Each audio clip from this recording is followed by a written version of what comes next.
সাথী সভাপতি নিখিলদা, আমার প্রদীপ, আমার হারাদা, আমার সুদীপ, অন্যান্য নেতৃবৃন্দ, আমার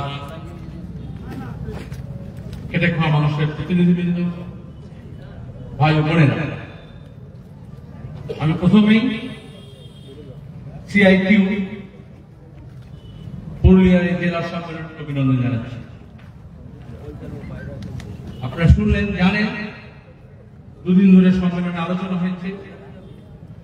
শ্রমজীবী মানুষ, খেটে খাওয়া মানুষ, তাদের যে দাবি দেওয়া, তাদের যে সমস্যা, তার সমাধানের জন্য যে বিকল্প, তার জন্য যে লড়াই, আন্দোলন, সংগ্রাম, তার ব্যাপ্তি, সেটা নিয়ে প্রতিনিধিরা আলোচনা করেছেন।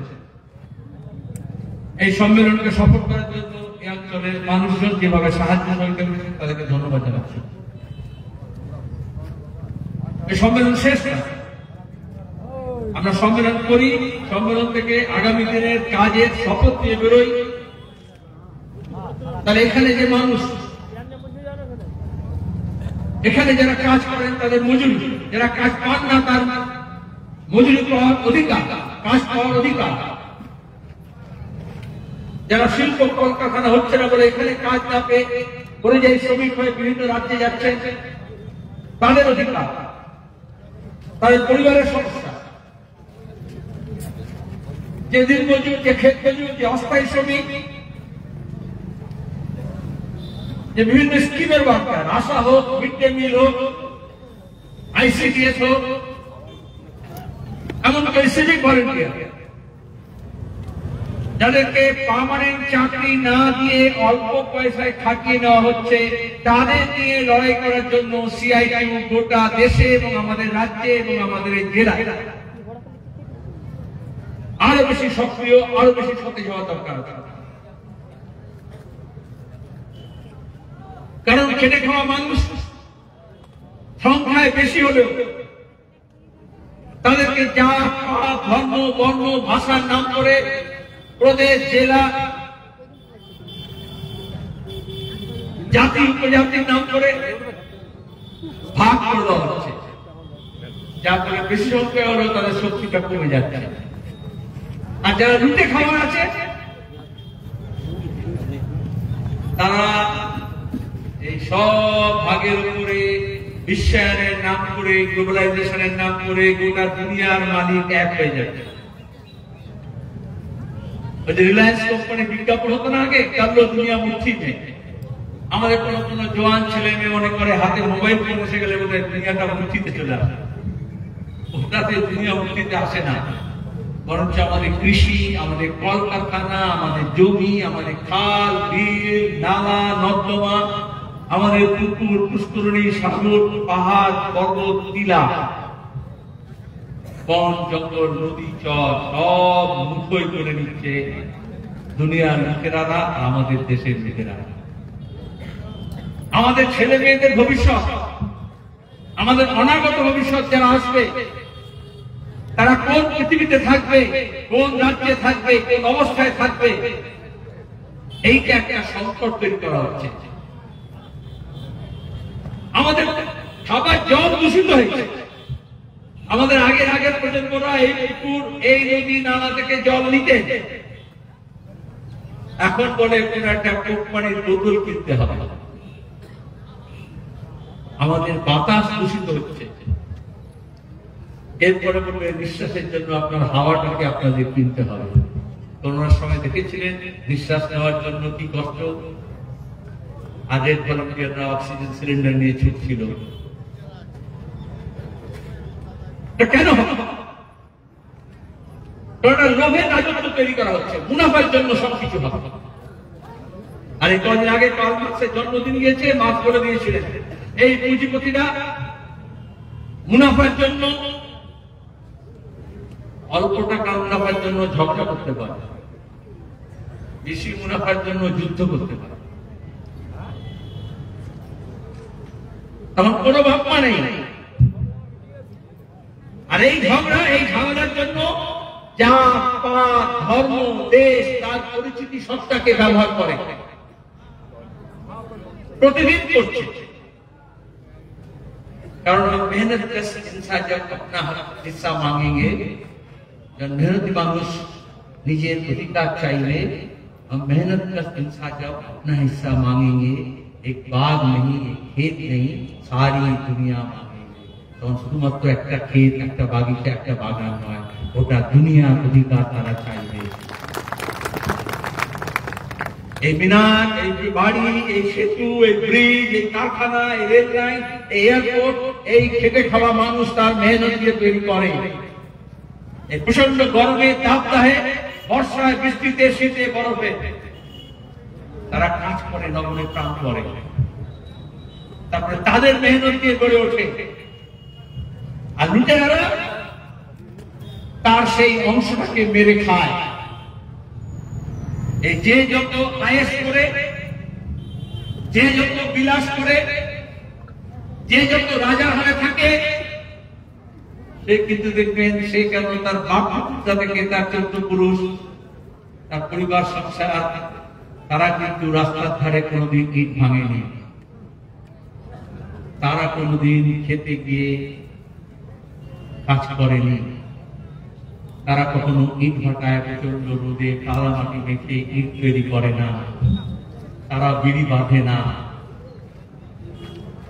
তাহলে সম্পদ তৈরি করছে কে? আর সম্পদ লুট করছে কে? সেটাই লড়াই। তাই লুটেরাদের বিরুদ্ধে খেটে খাওয়া মানুষ, আমরা বামপন্থীরা, লাল ঝান্ডা লোকেরা যখন বলি জাত পাত, ধর্ম, বর্ণ, হিন্দু, মুসলমান, আদিবাসী, কুর্মী, তপশিলি সব একটা হও, ওরা আমাদের গাল দেয়। গাল দেয় কারণ এই সব একসঙ্গে হয়ে গেলে তখন এই লুটেরাদের কলার ধরে পড়বে মানুষ, বলো আমার ভাগ কোথায়, আমার হিস্সা কোথায়, আমার বাপ ঠাকুরটা 14 পুরুষ যে সম্পদ তৈরি করলো তার ভাগটা কোথায়? আমি যে রোজগার করছি, আমি যে কাজ করছি, তার বিনিময়ে আমার ছেলে মেয়েরা ভাত, রুটি, কাপড় কেন পাচ্ছে না? কেন আমার বাড়ির মাথার উপরে বাড়ির ছাদ নেই? কেন আমার ছেলে মেয়েদের জন্য স্কুল নেই? কেন আমার জওয়ান ছেলে মেয়েদের জন্য কলকারখানা নেই? অথচ দেখবেন মুসলিম কিছু লোকের হাতে কোটি কোটি টাকার সম্পদ একটা হচ্ছে। তাহলে আমরা যখন এই কথা বলছি, তখন কি বলি? লুটেরা আর যারা লুট হয়ে যাচ্ছে সেই মানুষ, খেটে খাওয়া মানুষ, একটু ভাগাভাগি, মানে ওপর আর নিচ। আর তখন এই ওপর তলার মানুষ, এই আদানি আম্বানি, এই ট্রাম্প, এই গোটা বিশ্বের বড় পুঁজিপতিরা, আগে যেমন জমিদাররা, তারা তখন ভাগটাকে বলে যে না, আদিবাসী, কুর্মী, তপশিলি, হিন্দু, মুসলমান, খ্রিস্টান, শিখ, বৌদ্ধ, বাঙালি, অবাঙালি, বিহারি, ঝাড়খণ্ডী, ওড়িয়া, তামিল, তেলেগু। তাহলে আমরা যখন বলছি ভাগাভাগিটা হচ্ছে উপর আর নিচে, ওরা বলছে খাড়া খাড়ি। তখন দাঁড়িয়ে বলছে আদানি আর আপনি কিন্তু এক, কারণ ধর্ম এক। এই তো, কিন্তু আপনি যখন আদানির তেল কিনে খাচ্ছেন, সে কিন্তু আপনার ধর্ম এক বলে তাতে ভেজাল কম করবে বা দামটা কম করবে, সেটা কিন্তু কখনো করবে না। প্রতিদিন এটা হচ্ছে। আর সেইটা যখন আরো জাঁকে বসে দাঙ্গা হাঙ্গামা লাগায়, মন্দির মসজিদ, হিন্দু মুসলমানের নামে সাম্প্রদায়িক আগুন লাগায়। আমরা দেখলাম এই পেহেলগাঁওতে পাক মদতপুষ্ট সন্ত্রাসবাদী পাকিস্তান থেকে এসে আমাদের দেশের মধ্যে বেশ কিছুটা ঢুকে এসে পর্যটকদের খুন করলো। আচ্ছা, সীমানায় তো পাহারা আছে, কিন্তু বলে না, প্রশ্ন করবে না, প্রশ্ন করলে তুমি দেশদ্রোহী হয়ে যাবে। अरे बाबा, तुम चौकीदार हो, चौकी में बैठे हो, और चौकी पार करके अंदर अगर चलाया तो चौकीदार को पूछेंगे नहीं कि कैसे अंदर आया? बोले नहीं, पूछना मना है। এইখানে হচ্ছে ট্যাক্স। এটা আমি বললাম, আপনি হাততালি মারলেন, আমি সোজাসুজি বললাম। এমনি তো বলে না, अरे वो हिंदू हृदय सम्राट है, वो हिंदू हित का बात करता है, और उसको मोहम्मद शरीफ पूछता है ये तो पाकिस्तानी है, ये तो मुसलमान है, ये तो ISI है। তাহলে ধর্মকে কি করে ব্যবহার করে বুঝেছেন? আপনার হক, আপনার অধিকারকে নেওয়ার জন্য, আপনার কথা বলার, আপনার প্রশ্ন অধিকারকে নেওয়ার জন্য। এই মনে নেই তো শিলাদিত প্রশ্ন করেছিল সারের দাম কেন বাড়ছে দিদি বলুন, এরকমই সভা ছিল, তৃণমূলের সভা ছিল। অমনি মমতা বললো এই মাওবাদী আছে বলেনি? তাহলে দাগিয়ে দেয় না? ওই যে টেলিভিশন চ্যানেলে যখন প্রশ্ন করছিল তানিয়া ভারদ্বাজ, মমতাকে বললো ওই 5 সিটের মেয়েটা রেপ হয়ে গেল, আপনাদের মন্ত্রী এমপিরা কেন এরকম করছে? যে মহিলা ইজ্জত লুটলো তার পক্ষে না হয়ে যারা ইজ্জত লুটলো তাদের পক্ষে কেন গেলেন? মমতা মাইক টাইক খুলে বললো এই বেটা SFI, এ মাওবাদী, এ CPM, এর সঙ্গে কথা বলবো না। তাহলে চায়ের দোকানেই হোক আর টেলিভিশন স্টুডিওতেই হোক, পার্লামেন্টেই হোক আর রাস্তাঘাটেই হোক, এইভাবে ধর্ম পরিচয়কে, এইভাবে রাজনৈতিক পরিচয়কে ব্যবহার করা হয়। কিন্তু মূল উদ্দেশ্য হচ্ছে আপনার যে হক চাওয়ার অধিকার, আপনার যে হক কথা বলার অধিকার, আপনার যে কথা বলার অধিকার, আপনার যে প্রশ্ন করার অধিকার, আপনার যে সত্যকে জানার যে ইচ্ছা, তাকে দমন করে। সেটা করলে তো হবে না। তার সঙ্গে যে টেলিভিশন ক্যামেরা দেখেন, টেলিভিশন চ্যানেল দেখেন, 3 দিন ধরে দেখেছেন পাকিস্তানের টেলিভিশন দেখাচ্ছে এই ভারত দখল হয়ে, আর ভারতের টেলিভিশন দেখাচ্ছে এই পাকিস্তান দখল হয়ে। যুদ্ধটা হচ্ছিল খুবই অন্যায়, কিন্তু তার থেকে বেশি মগজের মধ্যে, মাথার মধ্যে প্রতিদিন ভাড়াটে দালালদের দিয়ে এই মিথ্যা যুদ্ধ, ভুয়ো যুদ্ধ করানো হচ্ছিল। আর যত না হচ্ছিল ওখানে, তার থেকে পাড়ায় মহল্লায় হিন্দু মুসলমান এইভাবে ভাগ করার চেষ্টা হচ্ছিল। কারা করছিল? আমাদের বিদেশ সচিব বললেন, দেশে ভারতে, ভারত রাষ্ট্রের বিদেশ সচিব বললেন, সে তো সিপিএম না, সে তো নাকু না। কি বললেন? বলেন ওই যে পাকিস্তান থেকে যে সন্ত্রাসবাদীরা এসে এখানকার পর্যটকদের খুন করলো, ছাত্রীদেরকে, একজন নেপালি সহপাঠী আমাদের ভারতীয়দেরকে, তাদের উদ্দেশ্য ছিল আমাদের দেশের অভ্যন্তরে সাম্প্রদায়িক দাঙ্গা হাঙ্গামা লাগিয়ে আগুন জ্বালানো। এই জন্য তো সন্ত্রাসবাদীরা ধর্ম পরিচয় জিজ্ঞেস করেছিল। কেন জিজ্ঞেস করেছিল? ধর্মকে ব্যবহার করেছিল। আবার বিজেপি, RSS এখানে হয়ে পড়া দেখবেন, বাংলার সঙ্গে সঙ্গে বললো ওরা ধর্ম ধরে জিজ্ঞেস করেছে। মিডিয়া প্রথম দিকে প্রচার করলো, কতটা সত্যি মিথ্যা জানি না, কিন্তু প্রচারটা তো এলো যে ধারা পুঁচকে মারা। তাহলে সন্ত্রাসবাদীরা ইসলাম ধর্মকে ব্যবহার করে, পাকিস্তানে প্রশিক্ষিত হয়ে ধর্মকে ব্যবহার করে আমাদের দেশের মধ্যে সাম্প্রদায়িক বিভাজন করতে চেয়েছিল। তাহলে আমাদের দেশের মধ্যে ধার্মিক সেজে, দেশপ্রেমিক সেজে সে কি করলো? সেও এই সুযোগে পাড়ায় হিন্দু মুসলমানকে, রাম আর রহিমের বাচ্চাকে আলাদা করে ভাগ করার চেষ্টা করল। তাহলে সীমানার ব্যাপারে সন্ত্রাসবাদীদের উদ্দেশ্য, আর তাকে সফল করার জন্য আমাদের টেলিভিশন চ্যানেল থেকে বসে পাড়ায় মহল্লায় যারা হিন্দু মুসলমান করলো, তাদের উদ্দেশ্য এক জায়গায় মিলে গেল না। টিভিকে জিজ্ঞেস করে বললো আরে আমার মুনাফা বাড়াতে হবে, টিআরপি বাড়াতে হবে, মানুষ এটা খাচ্ছে, এই সময় খাওয়াতে হবে। তাহলে ওই মুনাফার জন্য যদি যুদ্ধ বিক্রি করে, যুদ্ধ বিক্রি করবে। আমরা কি বলেছিলাম? আমরা কি বলি? আমরা জন্মানোর আগে থেকে বলেছি। সিপিআইএম, কমিউনিস্ট পার্টি যখন সিপিএম জন্মায়নি তখন থেকে কমিউনিস্টরা বলছে যুদ্ধ কোনো সমস্যার সমাধান নয়,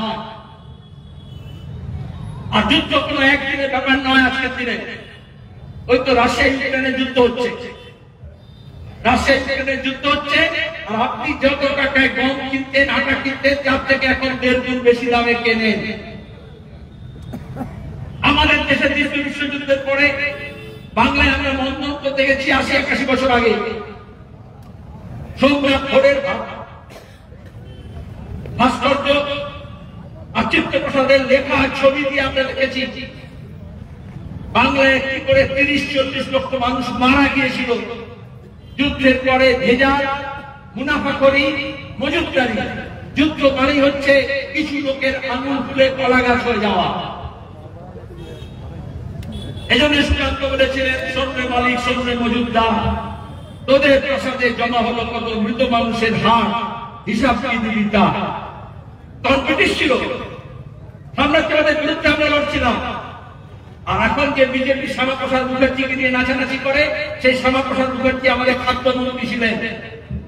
আর তিনি যখন খাদ্যমন্ত্রী ছিলেন, এখানে মুনাফাখোরি, মজুদদারি, কালোবাজারি, ভেজাল এবং 30 লক্ষ বাংলার মানুষ মারা গিয়েছিল। এই জন্য 70 বছর জনসন থেকে আরএসএস কেউ শ্যামাপ্রসাদ মুখার্জির নাম বলতো না। এখন মনে করে ধর্মের পরিচয়ে একটু জয় শ্রীরাম বলে দিয়ে, একটু হনুমান জয়ন্তী বলে দিয়ে, এখন বোধহয় আগের সব কথা লোকে ভুলে গেছে। তাহলে এখন নতুন করে আবার দেব দেবী তৈরি করতে হবে। পরিষ্কার কথা, যারা নিজের পরিবারের গুরুজনের তারা জানেন যুদ্ধের সময় কিরকম জিনিসের দাম বেড়েছিল। যা বাড়ে তারপরে কমে, একটু কম। সরকারের কি আছে? ভারতের সরকার হোক, আর পাকিস্তানের সরকার হোক, আর বাংলাদেশের সরকার হোক, আর আমেরিকার সরকার হোক, যুদ্ধের খরচ যোগাবে আমি আপনি। জিএসটি একটু বাড়িয়ে দেবে, একটু শেষ বাড়িয়ে দেবে, একটু সারচার্জ বাড়িয়ে দেবে। জোর কা ধাক্কা ঝটকা ধীরে সে লাগে। তখন এই উত্তেজনা টিভিতে দাঁড়িয়ে ন্যাকামি করে, যেটা আসলে করে আপনার মাথার মধ্যে এমন ঘৃণা ভরে দেয়, এমন জোশ ভরে দেয়, হবে তো হবে, না খাবো মরে যাবো, কিন্তু দেখে নেব। এই দেখে নেওয়ার ভাবটা আছে। যখন হাঙ্গামা হয়, তখন ছাত্র লেগে দেয়, তখনও বলে অনেক বহুত বরদাস্ত কর লিয়া, আপ বরদাস্ত নেই করেন, লড়কে দেবে পাকিস্তান। আবার যখন যুদ্ধ হয়, তখন যখন বাবা তৈরি হয়, এইটা কিন্তু আমরা যুদ্ধ উন্মাদনা বলি। অনেকে খেপে যায়, উন্মাদ কেন বলছেন? আসলে তখন আপনাকে যুক্তির কথা, তথ্যের কথা, সত্যের কথা এইগুলো আর কিছু শুনতে রাজি হয় না। যেমন দাঙ্গার সময় গুজব শোনে লোকে, গুজব রটানো খারাপ, সরকার বিজ্ঞাপন দিয়ে বলে দিতে হবে। এখন হোয়াটসঅ্যাপে প্রশিক্ষণ চলছে, ভারত সরকার কিন্তু বলেছে এই যুদ্ধের সময়, এই সন্ত্রাসী হামলার সময় মিথ্যা প্রচার করবেন না, মিথ্যে কথা বলবেন না। কিন্তু সরকার কিরকম চালাকি দেখুন, যারা মিথ্যে কথা বলছে, যারা গুজব করছে, তাদের বাহাদুরি দিচ্ছে, আর যে সত্য কথা বলছে তাকে দেখে দিচ্ছে। ওই একটা প্ল্যাটফর্ম, সোশ্যাল মিডিয়া প্ল্যাটফর্ম, তাকে নিষিদ্ধ করতে হবে। আইন তো নিষিদ্ধ করতে পারে না। ইন্টারনেট যারা পরিচালকরা তাকে বলে ওইটা দেখাবে না, যেখান থেকে প্রশ্ন আসবে, যেখান থেকে সত্য কথা আসবে। আর বাকি লোকেরা বলে আমরা কি করবো, ওইটাই তো হোয়াটসঅ্যাপ ইউনিভার্সিটি থেকে আসছে। আর কি বলবে বিজেপি? আমি প্রশ্ন করছি, কি বলবে আরএসএস? কি বলবে এই টেলিভিশন চ্যানেলে যারা প্রতিদিন রাত 9টার সময় সারা রাত ধরে যুদ্ধ লাগাচ্ছিল? ট্রাম্প বললেন 5টার সময়, আমাদের দেশের সরকার 6টার সময়, পাকিস্তান সরকার 6:30টার সময় বলল আমরা যুদ্ধ বিরোধী করছি। পাঞ্জাবিরা শিখের একটা কথা বলে, দেখবেন পাঞ্জাবে ট্যাক্সি বা কোনো গাড়ি দিল্লিতে গেলে দেখবে লেখা থাকে সবকা মালিক এক হ্যায়, সবকা মালিক এক হ্যায়। তাহলে ট্রাম্প বুঝিয়ে দিলেন ভারত আর পাকিস্তান এই তোমরা যা সব করছিলে, কিন্তু ওয়াশিংটন থেকে বলে দিলেন। এইখানে আমরা ইন্দিরা গান্ধীর কথা বলি, যখন বাংলাদেশের মুক্তিযুদ্ধ হচ্ছিল, ভারত যখন সমর্থন করার কথা বলেছিল, আমরা কমিউনিস্ট পার্টি বলেছিলাম আমাদের মধ্যে যা বিরোধ আছে, কিন্তু বাংলাদেশের মুক্তিযুদ্ধের জন্য পাশে দাঁড়ান, সমর্থন করুন। তখন নিক্সন ছিলেন প্রেসিডেন্ট আমেরিকা, বলেছিলেন শোনো আমরা কিন্তু পাকিস্তানকে সাহায্য করবো, নৌবহর দিয়ে, বিমান বাহিনী দিয়ে, ট্যাঙ্ক দিয়ে, কিন্তু তোমরা এসব করবে না। ইন্দিরা গান্ধী বলেছিলেন ওই সময় হাজার হাজার কিলোমিটার দূর থেকে তোমরা আমাদেরকে শাসন করবে, নির্দেশ দেবে, ও দিন চালা।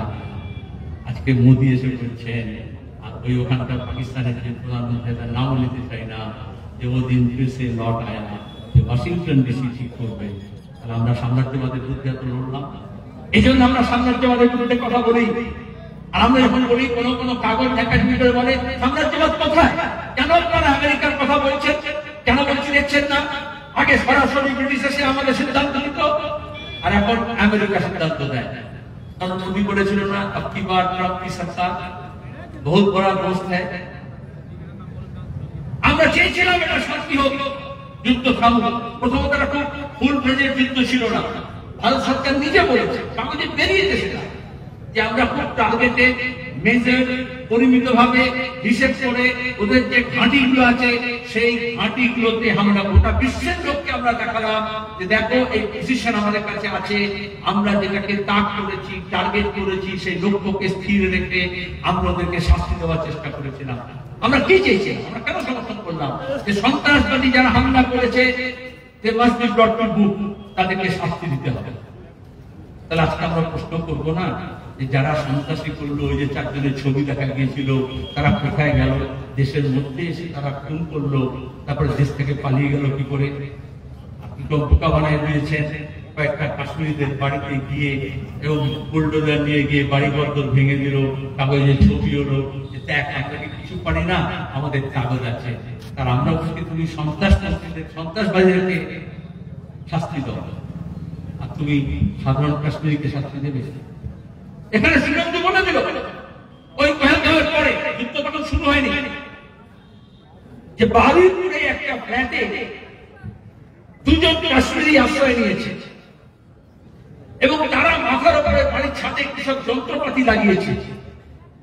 আমার সন্দেহ আছে এরা খুব গোলযোগ করতে পারে। অমনি মমতার পুলিশ গেল, এমনিতে খবর দিলে পুলিশ আসে না। মুর্শিদাবাদ দাঙ্গার সময় দেখেছেন 4 ঘন্টা 5 ঘন্টা লোকে যখন আক্রান্ত হচ্ছে, খুন হচ্ছে, ঘর বাড়ি হচ্ছে, তখন তোমার দেখা নাই রে, তোমার দেখা নাই, তখন রাজ্যের পুলিশের দেখা পাওয়া যায়নি মুর্শিদাবাদে। আমি নিজে গেছিলাম, দাঙ্গার পরে দেখেছিলাম, মমতা 1 মাস পরে গিয়েছেন। পুলিশ গেল, গিয়ে দেখলো, বললো একজন হিন্দু একজন মুসলমান ঘটনা চলছে। হিন্দু মুসলমান বলতে হয়, আজকে আগে করার দরকার হতো না। বামফ্রন্ট সরকার ছিল তখন কথায় কথা এত হিন্দু মুসলমান বলতে হতো না। এখন বিজেপি তৃণমূলের সরকারের নতুন নিয়ম হয়ে গেছে, সন্ত্রাসবাদীরাও খোঁজে, আর যারা দাঙ্গা করে সাম্প্রদায়িকতা করে তারা খোঁজে। তো পুলিশ বললো ওরা একটা ইঞ্জিনিয়ার প্রজেক্টে কাজ নিয়ে এসছে মধ্যপ্রদেশে এক কোম্পানি, 2 বন্ধু মিলে ওখানে ঘর ভাড়া নিয়ে আছে, আর যে ছাদের উপরে যন্ত্রপাতি বলেছিল বললো ওটা জিও কোম্পানির রাউটার আছে, ওদের ইন্টারনেটের দরকার হয়, ওই জন্য ইন্টারনেটের জন্য ওপরে একটা যন্ত্র রাখে। তাহলে বুঝতে পারছেন এরকম টিমকে তাল করা হয়। মমতা ব্যানার্জির যদি মূরত থাকতো আর রাজ্যের পুলিশের যদি কাগজ থাকতো, তাহলে শুধুমাত্র উস্কানি দেওয়ার জন্য, ঘৃণা ছড়ানোর জন্য, গুজব করার জন্য আইন আছে আমাদের, তার বিরুদ্ধে এফআইআর করে তাকে জেলে ভেতরে প্রতিদিন উস্কানি দেওয়া হচ্ছে, প্রতিদিন ঘৃণা ছড়ানো হচ্ছে। আমরা বলেছি এই ঘৃণা কেন ছড়ায়?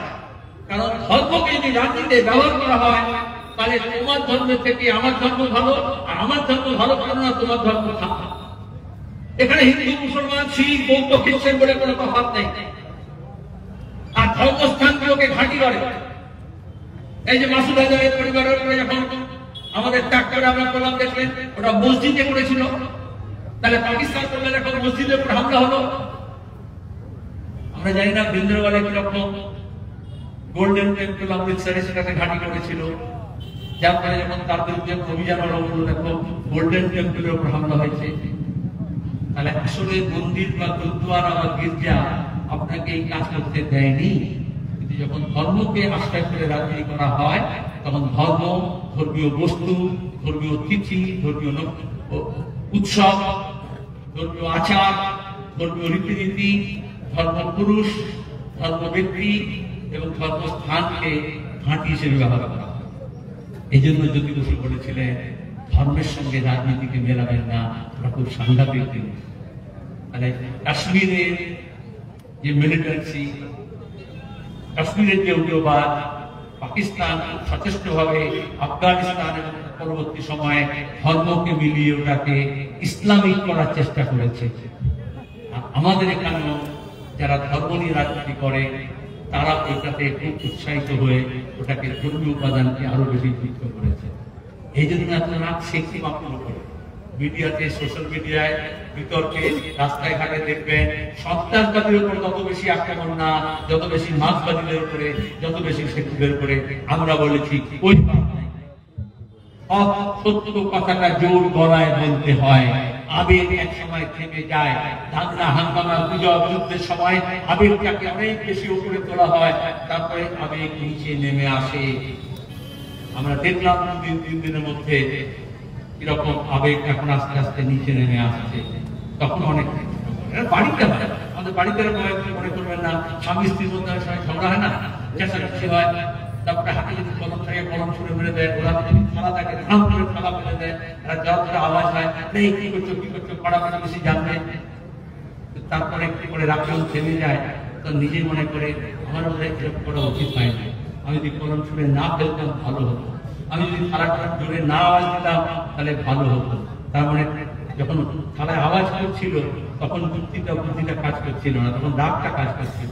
যখন রাগটা নেমে গেল, আবেগটা কমে গেল, তখন যুক্তি খোঁজে, তখন বুদ্ধি খোঁজে। আমি এখন বলবো, যারা এই এত বেশি যুদ্ধে মনোভাব করছিলেন, উন্মাদনা দেখাচ্ছিলেন, এখন যেমন পাকিস্তান চাইবে না সে আবার ওই গোলাবারুদ নিয়ে হামলা করার চেষ্টা করবে, কারণ তারা সবসময় করে আসে। আর সেই জন্য আমরা বলি যে কূটনৈতিক চাপ তৈরি করতে হয়।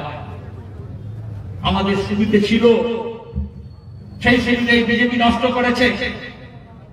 সন্ত্রাসবাদী হামলার পরে গোটা বিশ্বকে পাকিস্তানের প্রতি, পাকিস্তানে যে মদত দিচ্ছে সন্ত্রাসবাদীদেরকে, তার বিরুদ্ধে ঘৃণা উঠিয়ে দেওয়ার সচেষ্ট হওয়ার কথা ছিল। তার জন্য কূটনৈতিক কার্যকলাপ লাগত। আর তারপরে যুদ্ধই করলি বাবা, তখন কেন আবার যে হেডমাস্টার বললেন তখন পেছিয়ে চলে এলি কেন? তোমার দূরত্ব আমরা বুঝে গেলাম। দেশের মানুষের কথা শুনছিলেন, আমি শুধু এটুকুই করবো, গরিবের কথা বাসি হলে যখন আমরা বলছিলাম তখন আমাদের গাল দিচ্ছিল।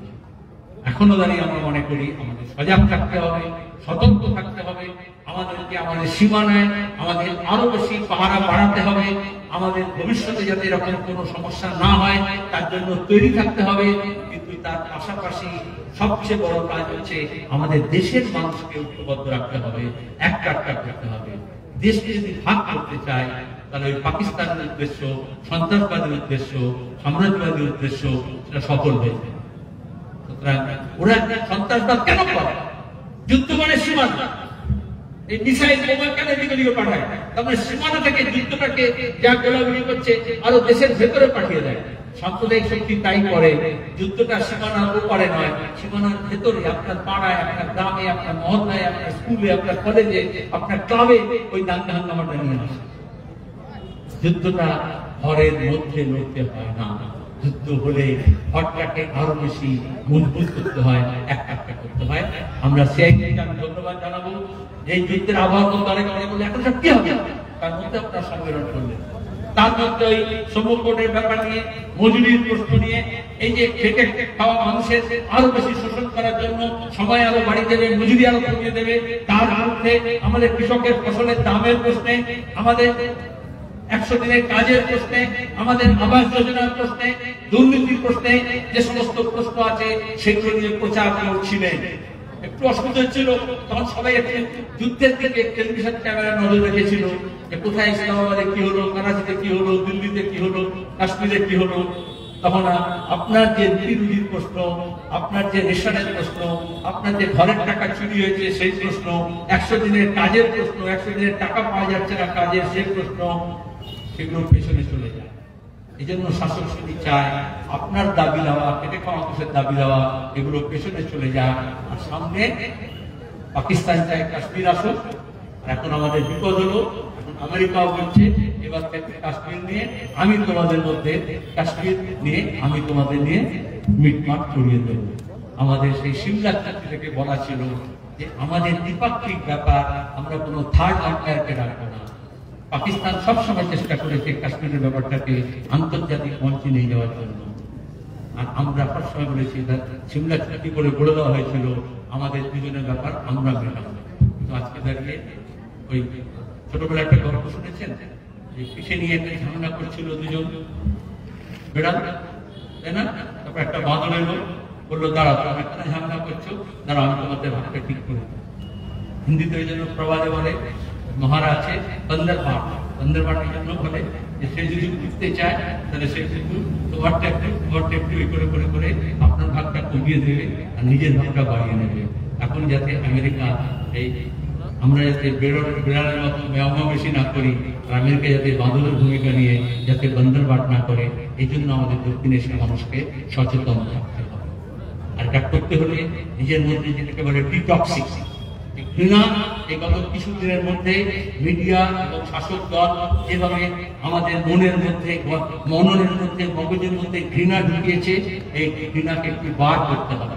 আর সেই ঘৃণা বেরোনোর ওষুধ হচ্ছে খেটে খাওয়া মানুষের লড়াই। 20 মে ধর্মঘট ছিল, তাকে কেন্দ্র করে আপনার রুটির প্রশ্ন, আপনার রুজির প্রশ্ন, আপনার রেশনের প্রশ্ন, আপনার আবাসের প্রশ্ন, আপনার শরীরের কাজের প্রশ্ন, আপনার রাস্তার প্রশ্ন, আপনার বিজলির প্রশ্ন, আপনার স্কুল বন্ধ হয়ে যাচ্ছে। এই উচ্চ মাধ্যমিক পরীক্ষা দিয়েছে এবারে 3 লক্ষ পরীক্ষার্থী কমে গিয়েছে, ড্রপ আউট হচ্ছে, পরিযায়ী শ্রমিক হচ্ছে, শিক্ষিত হয়ে গেলে ছেলেমেয়েরা কাজ পাচ্ছে না, চাকরি বিক্রি হচ্ছে। শিক্ষককে আমি দেখেছেন ছাত্র সাহেব শিক্ষকের চাকরি গিয়েছে। আর কিভাবে তৃণমূল টাকা রোজগার করেছে। আর এখানে বিজেপি তৃণমূল আর্থিক থেকে শিক্ষক নিয়োগ, নারদা সাংবাদিকের প্রত্যেকটা ঘটনায় তারা তৃণমূলের বিরুদ্ধে লড়তে চায় না। এই জন্য সুযোগ পেয়েছে আপনার বিরুদ্ধে ওর বিরুদ্ধে আপনাকে লড়িয়ে দিচ্ছে। কিন্তু আর্জি করে প্রশ্নে বলবো না যে কলকাতা পুলিশ যা বললো সিবিআই তাই বলছে, তখনই বোঝা যায় সেটিংটা কোথায় হয়েছে। এই সময়ের মধ্যে দেখবেন এই যুদ্ধের সুযোগে বিজেপি আর তৃণমূল আইপিসিএল যারা দেখেন, আইপ্যাড যারা দেখেন, যারা বিজেপি মোদি করে আর যারা মমতা অভিষেক করে, সেই সব একান্ত দেখবেন একসঙ্গে মিলে সিপিআই কে গালাগালি দিচ্ছে, বামপন্থীকে গালাগালি দিচ্ছে। তখন কিন্তু এই চোরে চোরে মাসতুতো কুস্তুতো ভাই হয়ে গিয়েছে। কারণ ওরা চায় দুর্নীতির প্রশ্ন সামনে যাতে না আসে, দাঙ্গা হাঙ্গামা প্রশ্ন যাতে সামনে না আসে। আর এই জন্যই তারা আমরা গর্বিত লাল ঝান্ডা সঠিক পথে ছিল, সঠিক পথে আছে এবং হক কথা সোচ্চারে বলছে। এজন্য দুনিয়ার যারা আমাদের হক কেড়ে নিচ্ছে, অধিকার কেড়ে নিচ্ছে, তারা সবসময় আমাদের উপরে রাগ করবে, গালাগালি দেবে, অভিযোগ করবে, তাতে আমাদের কিচ্ছু আসে যায় না। আমাদের নিজেদের লক্ষ্য স্থির রাখতে হবে, আমাদের মানুষের ঐক্যকে সংঘবদ্ধ করতে হবে। মানুষ যাতে কে কি খায়, কে কি পড়ে, কোন ভাষায় কথা বলে, এ নিয়ে দেশের মানুষ যাতে ভাগ না হয়। দেশপ্রেমের 1 নম্বর শর্ত হচ্ছে দেশের মানুষকে নিয়ে ঐক্যবদ্ধ রাখা, সংঘবদ্ধ করা। আর দেশ বিরোধিতার 1 নম্বর কাজ হচ্ছে দেশের মানুষের মধ্যে ভাগ করে দেওয়া। আপনি যদি পরিবারের মাথা হন, আপনি চাইবেন পরিবারের সবাই সুখে শান্তিতে ঐক্যবদ্ধ হয়ে থাকবে। আপনি কখনো চাইবেন না পরিবারের একজন আরেকজনের মধ্যে ঝগড়া করা। তাহলে আপনি যদি দেশের প্রধান হন আর দেশ চালান, দেশকে যদি ভালোবাসেন, তাহলে আপনার দেশের মানুষকে ভালোবাসতে হবে এবং দেশের মানুষকে একটা করতে হবে। এই শপথ নিয়ে আপনার অনেকক্ষণ ধৈর্য ধরে শুনলেন। প্রচন্ড গরম দাবদাহের মধ্যে আপনারা এলেন এবং তারপরে দীর্ঘক্ষণ রোদ উপেক্ষা করে বসলেন।